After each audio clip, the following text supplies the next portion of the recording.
Selamat pagi, Assalamualaikum warahmatullahi wabarakatuh. Bertemu dengan saya, Ibu Rinda Sri Murwani, dalam kelas online PPKN. Dalam kesempatan pagi hari ini, kita akan belajar bab 2 dengan tema menumbuhkan kesadaran terhadap Undang-Undang Dasar Negara Republik Indonesia tahun 1945. Subpokok bahasan pada bab 2 ini adalah yang pertama, kedudukan dan makna pembukaan Undang-Undang Dasar Negara Republik Indonesia tahun 1945. 2. Kedudukan dan fungsi dari Undang-Undang Dasar Negara Republik Indonesia tahun 1945. Subpokok bahasan yang ketiga, peraturan perundang-undangan dalam sistem hukum nasional.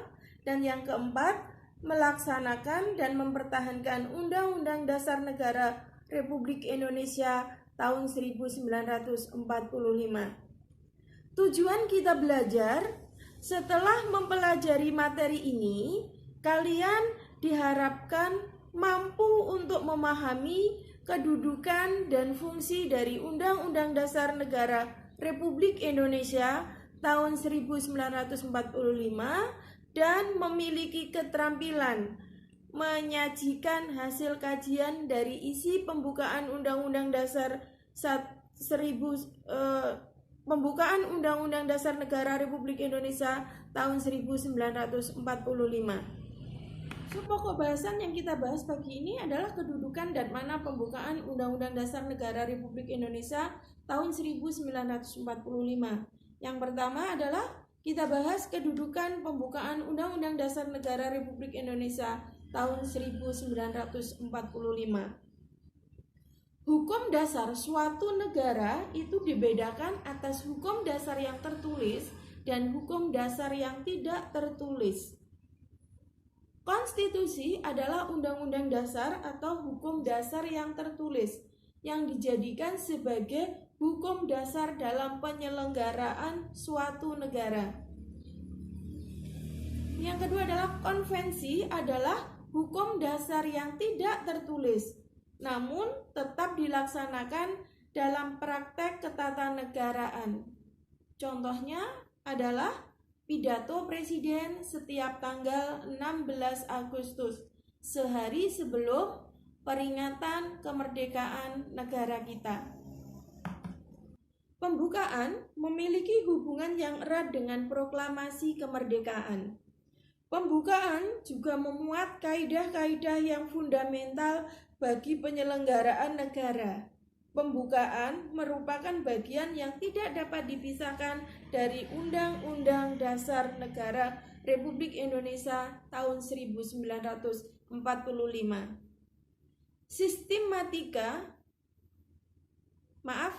Konstitusi yang berlaku di negara Indonesia pada saat ini dinamakan Undang-Undang Dasar Negara Republik Indonesia tahun 1945. Sistematika Undang-Undang Dasar tahun 1945 sebelum amandemen dan setelah amandemen. Sebelum diamandemen, sistematika Undang-Undang Dasar tahun 1945 dibagi menjadi 3 bagian. Yang pertama adalah pembukaan, yang kedua adalah batang tubuh atau pasal-pasal, dan yang ketiga adalah penjelasan. Setelah diadakannya amandemen, sistematika dari Undang-Undang Dasar Negara Republik Indonesia tahun 1945 terdiri dari pembukaan dan pasal-pasal. Hubungan pembukaan Undang-Undang Dasar tahun 1945 dengan proklamasi. Hubungan proklamasi dan pembukaan Undang-Undang Dasar tahun 1945 dapat diamati dari isi kedua naskahnya. Proklamasi memuat 2 hal pokok, yaitu 1. Pernyataan kemerdekaan bangsa Indonesia. 2. Tindakan yang harus segera dilakukan dengan pernyataan kemerdekaan. Pembukaan Undang-Undang Dasar 1945 alinea ke-1 sampai dengan ke-3 merupakan uraian terperinci dari kalimat pertama proklamasi dengan penjelasan alinea yang pertama diawali dengan pernyataan bahwa kemerdekaan adalah hak segala bangsa. Alinea yang kedua, alasan perjuangan kemerdekaan bangsa Indonesia telah sampai pada saat yang menentukan. Alinea ketiga, kemerdekaan merupakan anugerah Tuhan Yang Maha Esa. Pembukaan Undang-Undang Dasar tahun 1945, alinea yang keempat merupakan uraian terperinci dari kalimat kedua proklamasi dengan penjelasan tindakan yang harus segera dilakukan antara lain menetapkan Undang-Undang Dasar Negara Republik Indonesia tahun 1945 yang memuat pembukaan. Jadi anak-anak, dari uraian di atas, makna yang terkandung dalam pembukaan merupakan amanat dari proklamasi kemerdekaan. Oleh karena itu, alasan berdirinya Negara Kesatuan Republik Indonesia yang diproklamasikan pada tanggal 17 Agustus 1945 dapat dipahami dengan cara mengkaji pembukaan Undang-Undang Dasar Negara Republik Indonesia tahun 1945. Mengubah pembukaan Undang-Undang Dasar Negara Republik Indonesia tahun 1945 pada hakikatnya membubarkan Negara Kesatuan Republik Indonesia yang diproklamasikan pada tanggal 17 Agustus 1945. Pembukaan Undang-Undang Dasar tahun 1945 memuat pokok kaidah negara yang fundamental. Dalam tertib hukum Indonesia, pembukaan Undang-Undang Dasar tahun 1945 memiliki kedudukan yang lebih tinggi dari pasal-pasal. Karena pembukaan Undang-Undang Dasar tahun 1945 merupakan pokok kaidah negara yang fundamental atau state fundament norm bagi negara Indonesia. Pokok kaidah negara yang fundamental mempunyai kedudukan yang tetap, kuat, dan tidak berubah bagi negara yang telah dibentuk, sehingga sebagai pokok kaidah negara yang fundamental, pembukaan Undang-Undang Dasar tahun 1945 hanya dapat diubah atau diganti oleh pembentuk negara. Sebagai pokok kaidah negara yang fundamental, pembukaan telah memenuhi persyaratan sebagai berikut. 1. Berdasarkan sejarah terjadinya. Pembukaan Undang-Undang Dasar tahun 1945 ditentukan oleh pembentuk negara, yaitu PPKI, yang mewakili bangsa Indonesia. 2. Berdasarkan isinya, pembukaan Undang-Undang Dasar tahun 1945 memuat azas falsafah bernegara, yaitu Pancasila, asas politik negara, kedaulatan rakyat, dan tujuan negara. Yang ketiga, pembukaan menetapkan adanya suatu Undang-Undang Dasar Negara Republik Indonesia. Pokok kaidah fundamental yang terdapat dalam Undang-Undang Dasar tahun 1945 meliputi 1. Pokok-pokok pikiran yang diwujudkan dalam pasal-pasalnya. 2. Pengakuan kemerdekaan sebagai hak segala bangsa sesuai dengan alinea pertama. Yang ketiga, cita-cita nasional. Yang keempat, pernyataan kemerdekaan. Yang kelima, tujuan negara. Yang keenam, kedaulatan rakyat. Dan yang ketujuh, dasar negara Pancasila.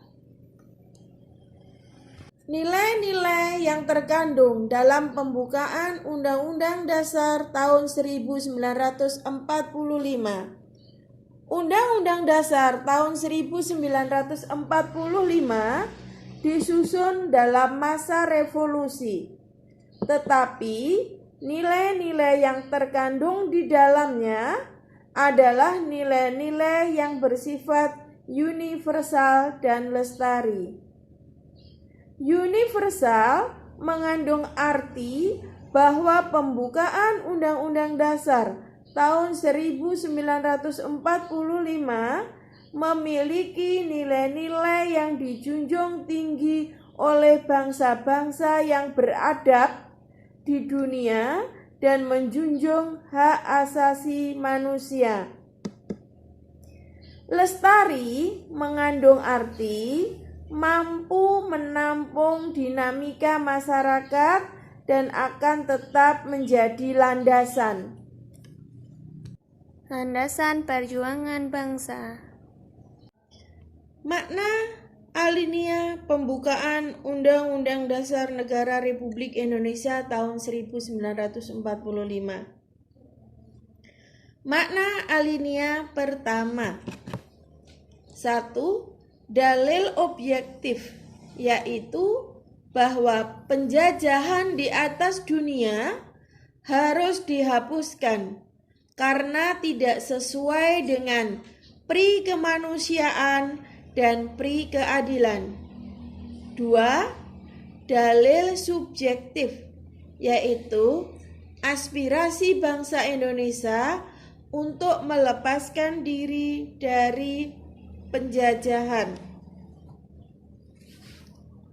Alinea kedua menunjukkan ketepatan dan ketajaman penilaian bangsa Indonesia bahwa perjuangan bangsa Indonesia telah mencapai tingkat yang menentukan. 2. Bahwa momentum yang telah dicapai harus dimanfaatkan untuk mencapai kemerdekaan. 3. Bahwa kemerdekaan harus diisi dengan mewujudkan negara Indonesia yang bersatu, berdaulat, adil, dan makmur. Alinea ketiga ini memuat 1. Kemerdekaan bangsa Indonesia didorong oleh motivasi spiritual, yaitu kemerdekaan yang dicapai oleh bangsa Indonesia merupakan berkat rahmat Allah yang Maha Kuasa. 2. Kemerdekaan bangsa Indonesia memuat motivasi real dan material, yaitu keinginan luhur bangsa Indonesia supaya berkehidupan yang bebas dari penindasan dan bebas menentukan nasibnya sendiri. Alinea keempat Makna dari alinea keempat pembukaan Undang-Undang Dasar tahun 1945 memuat prinsip-prinsip negara Indonesia yang meliputi 1. Tujuan negara yang akan diwujudkan oleh pemerintah negara. 2. Ketentuan diadakannya Undang-Undang Dasar. 3. Bentuk negara, yaitu bentuk republik yang berkedaulatan rakyat. 4. Dasar negara, yaitu Pancasila.